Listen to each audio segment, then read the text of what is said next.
Hello बच्चों, let us read this question. This question says which one of the following can not exist. और हमारे options हैं option A H2, option B H2 plus, option C He2 and option D He2 plus. So इस question को solve करने के लिए हमें जो की कंसेप्ट रिक्वायर्ड है वो है मॉलिक्यूलर ऑर्बिटल थ्योरी. सो अगर हम हमारा ऑप्शन ए चेक करें तो उसमें गिवन है H2.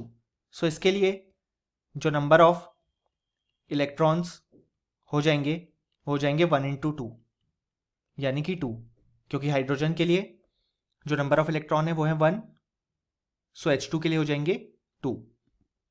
अब अगर हम यहाँ पे इलेक्ट्रॉन्स की फिलिंग करें तो सिग्मा 1s में ही दोनों इलेक्ट्रॉन सबसे पहले आ जाएंगे.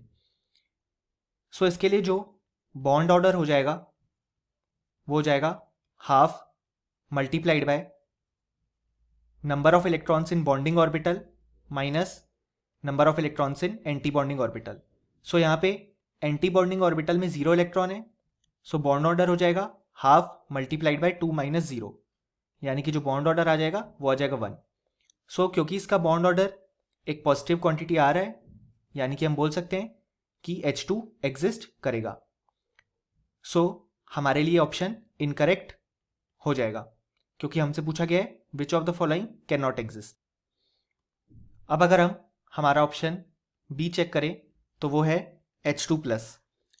सो इसके लिए जो नंबर ऑफ इलेक्ट्रॉन्स हैं वो हैं इक्वल टू 1 इंटू 2 माइनस 1, क्योंकि 1 इंटू 2 H2 के लिए और एक इलेक्ट्रॉन हम माइनस कर देंगे. सो जो नंबर ऑफ इलेक्ट्रॉन आ गए वो आ गए 1. अब अगर हम यहाँ पे फिलिंग करें तो वो आ जाएगी सिग्मा 1s में एक इलेक्ट्रॉन. सो जो बॉन्ड ऑर्डर होगा यहाँ पे वो हो जाएगा half multiplied by number of bonding electrons minus number of anti bonding electrons. इसकी वैल्यू हो जाएगी हाफ मल्टीप्लाइड बाय 1 माइनस 0, क्योंकि एंटी बॉन्डिंग में एक भी इलेक्ट्रॉन नहीं है. सो इसका जो बॉन्ड ऑर्डर आ गया वो आ गया 0.5. सो ये भी एक पॉजिटिव क्वांटिटी है यानी कि H2 प्लस भी एग्जिस्ट करेगा. यानी कि जो हमारा ऑप्शन बी है वो इनकरेक्ट हो गया क्योंकि हमसे पूछा गया है कौन सा मॉलिक्यूल एग्जिस्ट नहीं करेगा. अब अगर हम हमारा ऑप्शन सी चेक करें तो वो है He2. सो इसके लिए जो नंबर ऑफ इलेक्ट्रॉन्स हो जाएंगे वो हो जाएंगे 2 इंटू 2, क्योंकि एक हीलियम एटम के लिए नंबर ऑफ इलेक्ट्रॉन्स होते हैं 2, यानी कि आंसर आ गया 4. सो इसके लिए जो फिलिंग होगी वो हो जाएगी सिग्मा 1s में पहले 2 electron, then sigma 1s anti bonding में 2 इलेक्ट्रॉन.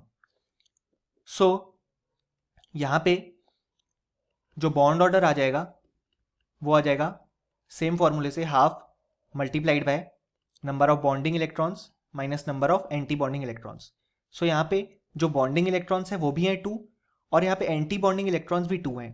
सो इसको सॉल्व करने के बाद जो बॉन्ड ऑर्डर आ रहा है वो आ रहा है 0, यानी कि ये जो मॉलिक्यूल है वो एग्जिस्ट नहीं कर पाएगा, क्योंकि बॉन्ड ऑर्डर 0 वाला मॉलिक्यूल कभी भी एग्जिस्ट नहीं करता है. यानी कि हम बोल सकते हैं कि हमारे लिए जो ऑप्शन सी है वो करेक्ट हो जाएगा, क्योंकि हमसे यही पूछा गया है कि कौन सा मॉलिक्यूल एग्जिस्ट नहीं करेगा. अब अगर हम हमारा ऑप्शन डी चेक करें तो वो है He2 प्लस.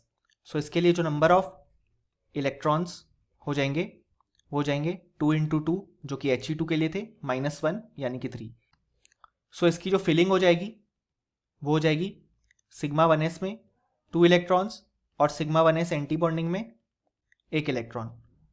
सो इसका जो बॉन्ड ऑर्डर आ जाएगा वो आ जाएगा half multiplied by number of bonding electrons minus number of anti bonding electron, यानी कि वैल्यू आ जाएगी हाफ मल्टीप्लाइड बाय 2 माइनस 1 यानी कि 0.5. सो इसका बॉन्ड ऑर्डर जो है वो पॉजिटिव है, यानी कि ये मॉलिक्यूल एग्जिस्ट करेगा. सो जो हमारा ऑप्शन डी है वो इनकरेक्ट हो जाएगा, क्योंकि हमसे पूछा गया है कि कौन सा मॉलिक्यूल एग्जिस्ट नहीं करे. यानी कि हम देख सकते हैं कि जो हमारा ऑप्शन बी है वो भी इनकरेक्ट है और ऑप्शन डी भी इनकरेक्ट है. सो जो करेक्ट ऑप्शन है which of the following can not exist के लिए वो है ऑप्शन सी. एंड फाइनली हमें लिख सकते हैं कि इस क्वेश्चन का जो करेक्ट आंसर है वो है option C He2. Hope you understood it well. Best of luck.